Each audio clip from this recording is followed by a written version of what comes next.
இன்றே டவுன்லோட் செய்து உங்கள் ஃபேவரட் ஷோக்களை என்ஜாய் பண்ணுங்க. இவ்வளவு நேரமா எரியாம இருந்த ஹோம தீபம் இவா வந்து ஏத்துனதும் உடனே எரிய ஆரம்பிச்சிடுத்து. அந்த கடவுளே இவா வந்துதான் தீபத்தை ஏத்தணும்னு நினைச்சிருக்கார் போல இருக்கு.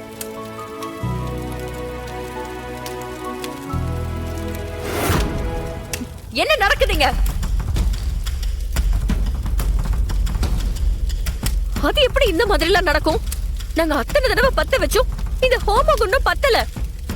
ஆனா இவங்க வந்து ஒரு தடவை பத்த வச்ச உடனே அது பத்திக்கிட்டு எரியுமா? எனக்கு என்னமோ இதெல்லாம் நம்புற மாதிரியே இல்ல. இதுல ஏதோ தப்பு நடந்திருக்கு. இதுல என்ன தப்பு நடந்திருக்கும்னு நினைக்கிறேன்? நீங்க எங்களை அவமானப்படுத்துறதுக்காக என்ன வேணாலும் பண்ணிருப்பீங்க. சும்மா ஏதாவது பேசணும்னு எல்லாம் பேசிட்டு இருக்க கூடாது. நான் என்ன பண்ண? 4 பேருக்கும் எல்லாத்தையும் பார்த்து பார்த்து சரியா தானே பண்ணிட்டு இருக்கேன். இப்ப கூட இவங்க வரதுக்கு முன்னாடியே பூஜையை நீங்க ஸ்டார்ட் பண்ணிட்டீங்க. நான் ஏதாவது சொன்னேனா? அயலிக்கும் உனக்கும் ஒரே மாதிரி தான் நான் புடவை எடுத்து கொடுத்து அனுப்புனேன். அதத்தானே 2 பேரும் இப்ப கட்டிட்டு வந்திருக்கீங்க.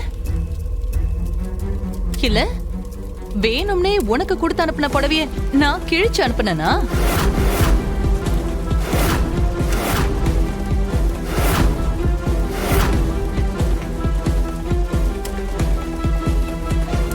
இப்ப கூட உன் கண்ணு முன்னாடி நீயே பார்த்துட்டு தானே இருக்க.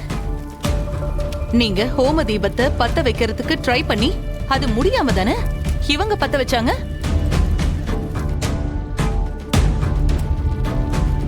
இதுக்கிடையில என்ன நடந்துச்சு?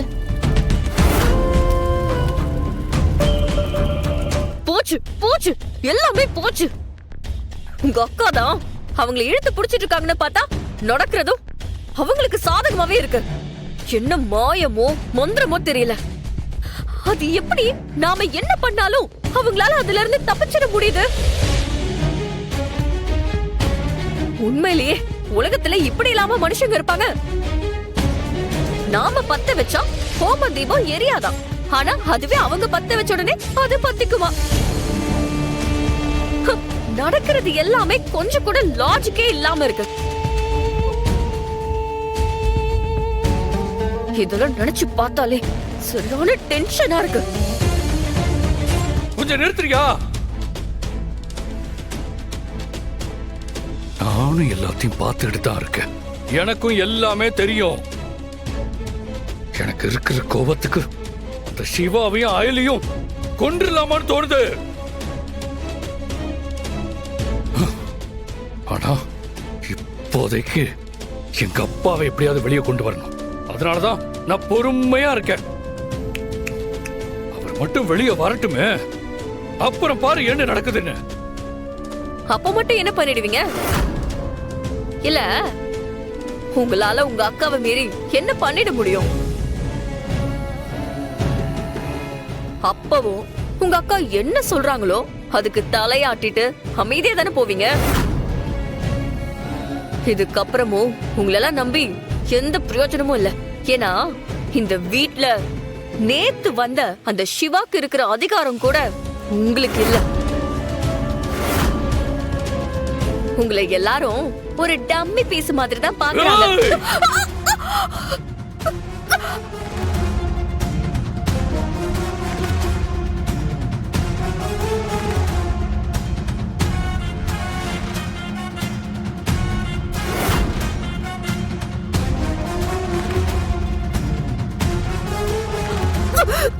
கபிலா, ஏதாவது ஆயிடு போதுரா, பிரச்சனை ஆயிடும். சொல்றா கேளு. விடு விடு சொல்றேன். ஒண்ணு இல்லம்மா, ஒண்ணு இல்ல. இங்க பாரு, ஒண்ணு இல்ல, ஒண்ணு இல்ல. ரிலாக்ஸ். ஒண்ணு இல்ல. பைத்தியக்காரா, உனக்கு யாரு பைத்தியமா பிடிச்சிருக்கு? எதுக்குடா இப்படி மூர்க்கத்தனமா நடந்துக்கிற? நான் டம்மி பீஸா? நான் டம்மி பீஸா? பாரு பாரு, அவங்கள என்ன பண்றேன்னு பாரு. டேய்,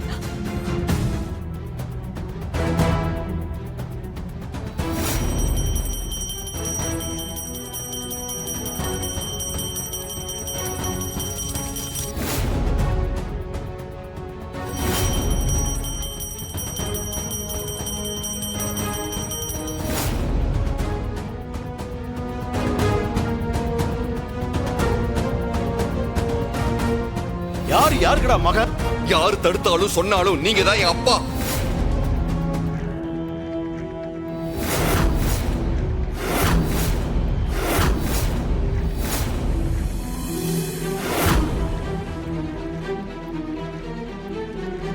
சிவா சொன்ன மாதிரி சித்தப்பா தான் அவனோட அப்பாவா?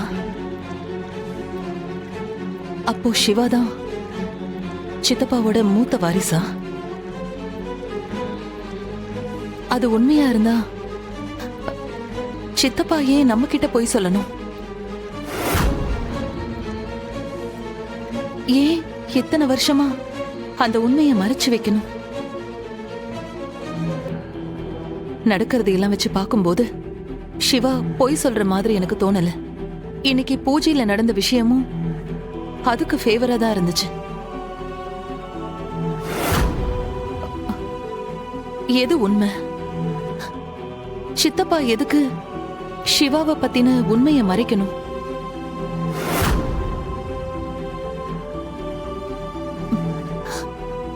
ஒருவேளை உண்மைய சொன்னா சித்தியும் கபிலனும் சிவாவை ஏதாவது பண்ணிடுவாங்களோன்னு பயப்படுறாரோ?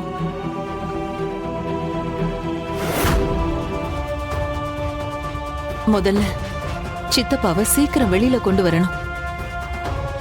அவர்கிட்டதான் இங்க இருக்கிற நிறைய கேள்விகளுக்கான பதில் இருக்கு.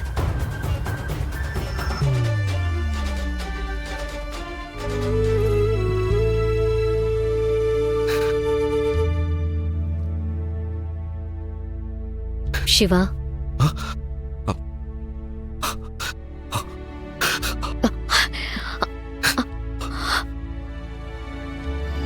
சிவா என்ன ஆச்சு?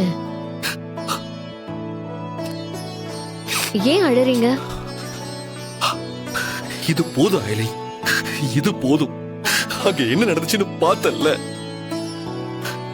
அந்த கடவுளே நான் உதய பெருமானோட பையன்தான், நான் தான் அவரோட மூத்த வாரிசுன்னு சொல்லிட்டாரு. இதுக்கு மேல யாரு சொல்லணும்? அந்த கடவுளே சொன்னதுக்கு அப்புறம் வேற எந்த ஆதாரமும் தேவையில்லை. இத்தனை நாளா நான் இதுக்காக தானே ஏகிட்டு இருந்தேன். இப்ப எல்லாருமே பார்த்திருப்பாங்கல்ல. அக்காவுக்கும் நான் சொன்னது பொய் இல்ல, உண்மைதானு புரிஞ்சிருக்கும்ல அயலி. அண்ணி நீங்க சொன்னதை பத்தி கன்சிடர் பண்ண ஆரம்பிச்சுட்டாங்க. அதனாலதான் வாண்டடா நம்மள பூஜையில உட்கார வச்சாங்க. அதுக்கேத்த மாதிரி கடவுள் நம்மள கைவிடல.